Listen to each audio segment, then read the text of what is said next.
강원도 현안과 이슈를 들여다보는 시간입니다. 지역 주민이 지역의 일을 스스로 결정하고 처리하는 제도를 지방자치라고 하는데요.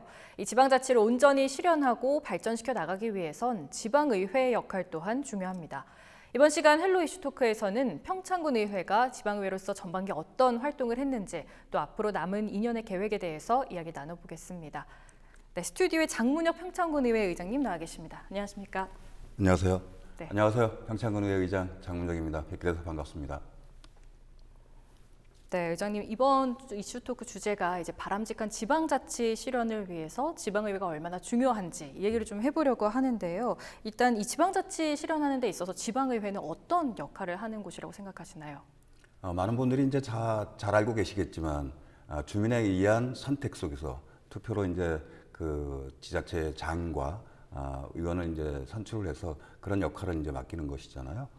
그렇다고 보면 이제 주민들이 직접적인 현실 정치에 참여하는 그런 지방자치가 뿌리 내려가고 있는 단계이고 또 그런 기대 속에서 자치단체와 의회의 기능은 앞으로도 더욱더 중요하다고 생각됩니다. 그래서 지방자치가 뿌리를 내린 지 이제 30년이 되어 가는데요. 그래서 주민이 바라보는 지방자치와 지방의회의 역할은 시간이 흐르면 흐를수록 더 중요성은 대두되고 있다. 그리고 또 역할을 더욱더 잘 해야 된다는 생각을 가지고 있습니다. 네, 그러니까 주민들이 스스로 이제 지역의 일을 결정하는 이 지방자치에서 그러면 지방의회의 역할은 왜 중요하다고 보시나요? 예, 모두에서 말씀드렸지만 사실은 관권에 의한 중앙정부에서의 그런 그 행정을 좀 더 지방 이양을 통해 가지고 하겠다라는 게 사실은 지방자치의 시작이잖아요. 물론 50년대 지방자치가 이루어진 예도 있지만 최근에 다시 91년도에 의회가 탄생을 했고 95년도에 이제 행정도 이제 같이 손발을 맞춰서 이제 가고 있는데요. 횟수로 보면 이제 30년이라는 시간이 흘렀습니다. 풀뿌리 민주주의의 정착이라는 큰 화두를 가지고 이제 시작을 했는데 30년이라는 시간 속에서는 나름대로 많은 의회의 변화 그리고 지자체의 변화가 있었다고 생각되고 그런 역할을 충실하기 위해서는 지역이 가지고 있는 문화적, 환경적, 자연적, 지리적 요건들을 잘 발굴해내서 그것을 정책으로 반영을 하고 또 의회의 순기능인 견제와 감시의 기능 그리고 또 대안에 대한 정책을 만들어내는 것이 지방자치, 지방의회의 중요한 역할이라고 할 수 있겠습니다. 네, 그럼 이제 평창군 의회 얘기를 좀 해보면 좋을 것 같은데 그럼 평창군 의회는 지방의회로서 그 역할을 좀 충실히 수행을 하고 있나요?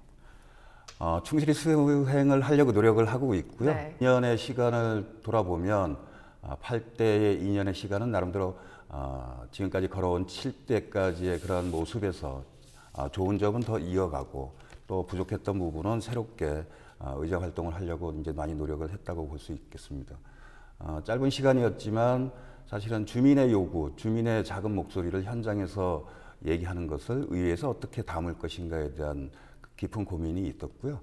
그러다 보니까 이제 좀 더 시대적 흐름에 그 변화하는 정보화 시대의 주민들의 그런 수준 못지않은 우리 의원님들도 전문적인 지식이 있어야 되고 또 스스로 노력해야 되고 공부해야 된다고 생각합니다. 그래서 생활 밀착형 그 조례 입법 제도를 이제 만들었고요.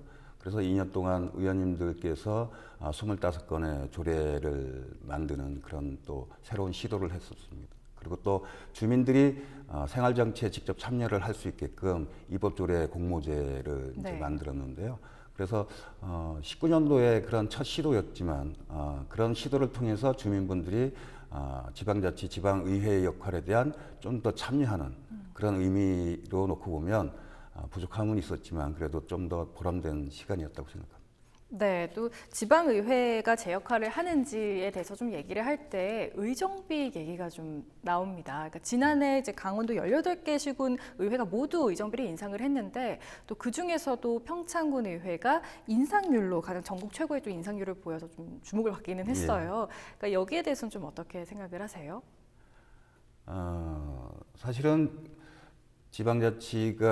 지방의회가 태동을 하고 나서 무보수 명예직으로 이제 시작을 했는데 그 의회 본연의 기능의 역할을 강화하기 위해서는 유급의 취지가 돼야 된다. 네. 또 그래서 의원의 시분으로서의 그런 전문성 강화적인 측면 그리고 네. 책임의식 측면에서 이제 유급의 취지였는데요. 사실은 의정비를 주민분들에게 많이 얘기를 하다 보면 그 급여에 대한 부분에서 좀 놀라는 부분들도 있습니다. 네. 사실은 인상 전에는 한 3,160만 원 정도였거든요.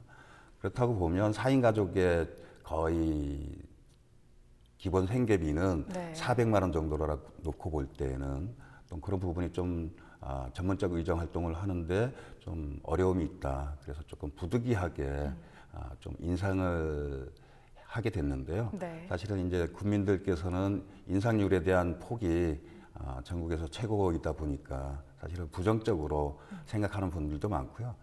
그 대신에 이제 그 의정비 인상만큼 의정 활동을 더욱더 열심히 하는 걸로 보답을 해야 된다고 생각합니다. 국민과 소통하시고 그런 의정 활동을 좀 보이고 계신데 지금 제8대 평창군 의회가 개원한 지 이제 벌써 2년이 됐잖아요. 그만큼 전반기 의정 활동을 좀 돌이켜 보신다면 어떻게 평가하고 싶으신가요? 짧은 2년의 시간이었는데요. 의안 채택이 407건, 네. 그다음에 이제 행정에서 넘어온 조례 그리고 우리 의원님들 그 조례에 대한 부분까지 하면 327건의 조례를 통과를 시켰고요. 네. 그런 조례를 통해서 국민들의 삶의 질을 좀 더 낳게 하기 위한 부분이었다고 보고 또 두 번의 예산을 통해서 심도 네. 있는 예산 편성이었는지에 대한 면밀한 그 현미경으로 들여다보는 그런 의정 활동은 물론 본 기능이긴 하지만 열심히 우리 의원님들이 했다라고 생각합니다. 네, 앞서도 잠깐 말씀을 해주셨는데 주민분들과 좀 더 밀착하기 위해서 조례입법 목표제라던가 조례입법 공모제 얘기를 해주셨잖아요. 좀 구체적으로 어떻게 진행을 하셨던 건가요? 1년에 2건 이상의 조례를 이제 의원 발의로 입법을 하자라는 취지였고요. 네. 그래서 의원님들도 그런 부분에서는 현장에 답이 있다라는 그런 마음을 가지고 주민들과 접촉하면서 네. 직능별 그 의견을 담아서 좀 더 법의 보호를 받으면서 할 수 있는 것을 이제 제안을 받기도 하잖아요. 그런 것을 이제 전문위원실과 검토를 통해서 주민들의 편의 그리고 행복 추구권에 부합할 수 있도록 그런 조례를 만들었는데 의원님들께서도 적극적으로 참여를 해주셨고 또 네. 주민분들도 그런 제안을 많이 해주셨습니다. 그리고 또 이제 주민 조례 입법 공모도 이제 첫 시도였는데요. 네. 사실은 그런 것은 이제 의회의 직접적인 풀뿌리 민주주의를 좀 더 확장시키고자 이제 그런 제도를 만들게 됐고요. 네. 19년도에 첫 시도였지만 그래도 그 주민의 그런 조례에 대한 부분에서 한 건은 조례로 선정되는 그런 또 결과는 또 있었습니다. 네. 그리고 또 이제 요즘 코로나19로 좀 힘든 와중에 평창군 의회가 이 국외 연수 예산 6천만 원을 전액 반납을 했습니다. 또 어떻게 결정이 된 일인가요? 지금 코로나19 전국으로 인해 가지고 모든 소상공인과 국민들이 어려운 상황이잖아요. 네. 당초 예산에 그런 해외 연수나 이런 국내 연수가 잡혀져 있다고 하더라도 주민이 공감하는 의정 활동을 할 때 나름대로 의회의 명분이 있기 때문에 주민의 눈높이에 맞지 않는 해외 연수나 국내 연수 같은 경우는 한동안은 자제를 해야 되겠다라는 의원님들의 공통된 의견이 있어서 네네. 그렇게 하게 됐고요. 그런 부분은 참 잘 선택하셨다고 저는 의원님들께 말씀드리고 싶습니다. 네, 그리고 또 이번 평창군 의회를 보면 또 초선 의원님들이 좀 많이 계시잖아요. 이 초선 의원님들은 또 이번에 어떻게 활약을 했다고 보시는지 궁금합니다. 제가 이제 6대 때부터 의정 활동을 하게 됐는데요. 네. 제가 6대 때 초선을 이었던 부분에서 이렇게 놓고 보면 네. 8대의 초선 의원님 5분이 계시는데 참 초선 같지 않은 재선 3선의 역할을 하고 있구나. 네. 왜 그러냐면 의원의 전문성 강화와 그리고 공부하는 노력 그리고 주민의 눈높이를 맞추려고 하는 그런 열정은 초선을 뛰어넘는 네. 재선 3선의 그런 역량을 가지고 있는 분들이고 또 그렇게 하고 있어서 평창군 의회가 좀 더 주민에게 신뢰받고 인정받는 그런 시간들을 지금 갖고 있는 것 같습니다. 네, 또 근데 의장님께서는 또 이제 3선 의원이시잖아요. 6대 때부터 지금 8대까지 쭉 돌이켜 보시는 좀 소회는 또 어떠신지 그것도 궁금합니다. 6대 때와 지금 이제 8대인데요. 사실은 이제 10년의 시간이 그 의정 활동을 하면서 사실은 하루하루를 놓고 볼 때는 큰 변화된 모습은 느끼지 못하지만 이렇게 주기적으로 놓고 볼 때는 많은 변화가 있었다고 생각되고 네. 그 중심에는 2018 평창 동계올림픽이라는 큰 국가적인 그 이벤트가 있었지 않습니까? 네. 그런 동계올림픽을 통해서 SOC 사업이든 주민의 시민의식이든 그리고 전국적인 평창에 대한 인지도 그리고 브랜드 가치에 대한 부분이 많은 이제 변화가 있었지만 또 그거 못지않게 또 아쉬웠던 부분들도 상당히 있습니다. 네. 인구가 감소하고 경제활동 인구가 줄어들고 그다음에 일자리가 줄어서 밖으로 갈 수밖에 없는 이런 부분들은 사실은 앞으로도 해결해야 될 그런 과제 중에 하나인가 아닌가 이렇게 생각하고 있습니다. 네, 또 특별하게 또 기억에 남으시는 건 또 어떤 게 있으실까요? 2년 동안에 남는 것 중에 그 동계올림픽을 치렀잖아요. 네네.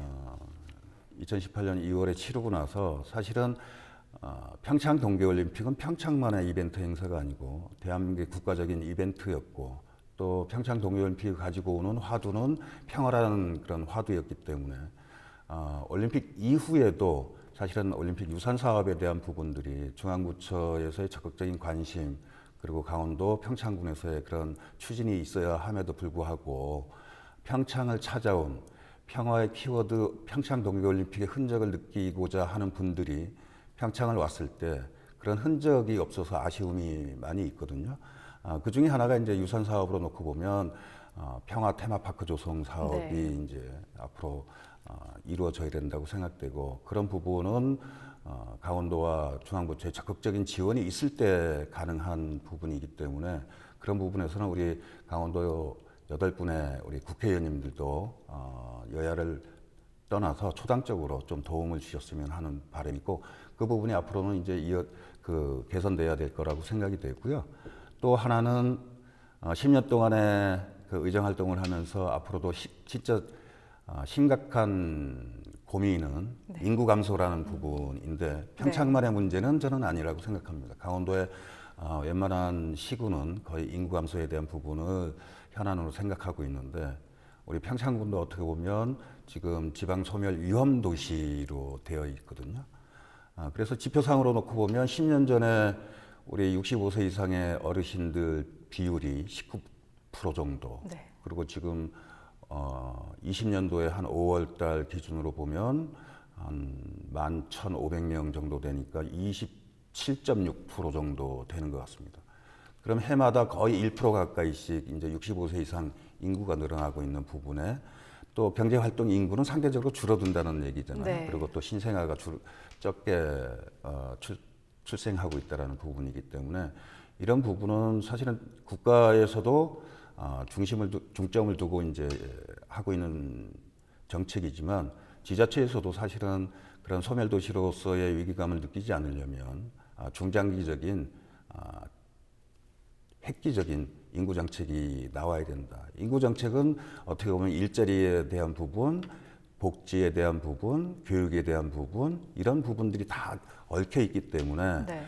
단순하게 인구 정책에 대한 부분에서 그렇게 양질의 일자리가 있어야 되고 양질의 교육 환경이 조성이 돼야 되고 양질의 그런 문화적 인프라가 갖춰져야 되는데 그런 부분들은 사실은 단기간에 이루어내기는 어려운 부분이 있다고 생각됩니다. 그래서 앞으로 우리 한한기 군정도 인구 정책에 있어서 중심을 가질 거라고 생각되지만 우리 의회에서도 좀 더 다른 좋은 사례들 이런 것들이 있더라면 행정에다가 적극적인 건의를 통하고 제안을 통해서 그런 부분들이 조금씩 개선될 수 있도록 노력을 해야 되는 것은 앞으로의 과제라고 생각합니다.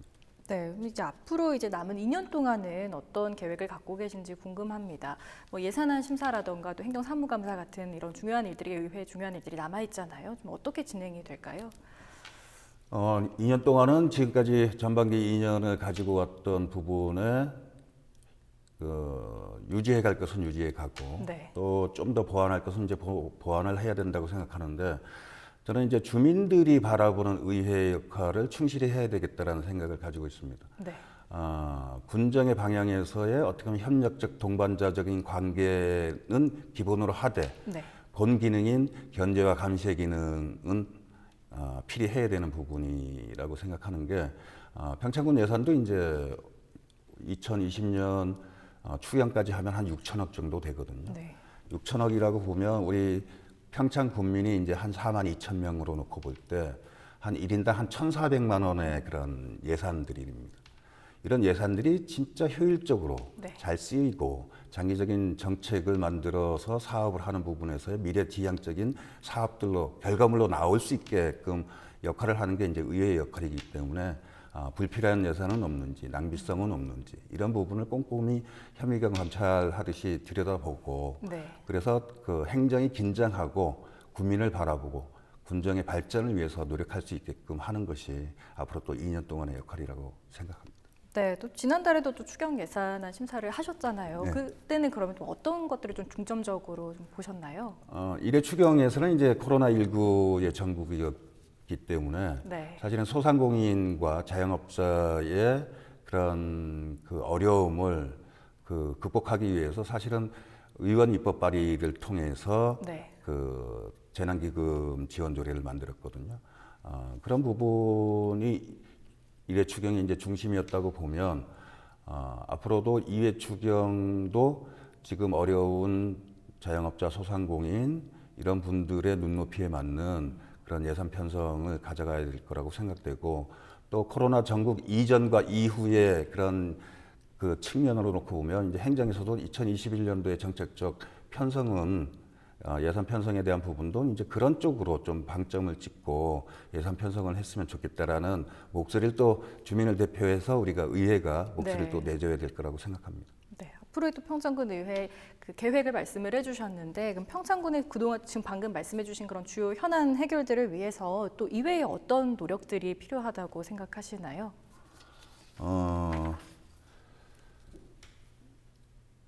일단은 의회가 주민에게 좀 더 신뢰를 받고 네. 또 의회를 믿고 행정을 믿을 수 있는 그런 의정 활동을 해야 된다고 생각하거든요. 그러면 큰 틀에서 놓고 보면 먹고 사는 문제, 그 다음에 복지적인 측면, 그 다음에 문화 경제적인 이런 측면에서 우리 평창군이 가지고 있는 특수성들을 잘 발굴해서 좀 더 국민들의 소득 수준을 높일 수 있는 그런 부분에 좀 더 노력을 해야 된다고 생각되고 또 삶의 지수가 행복 지수가 높아질 수 있도록 또 나름대로 다각도로 노력을 해야 되는데요.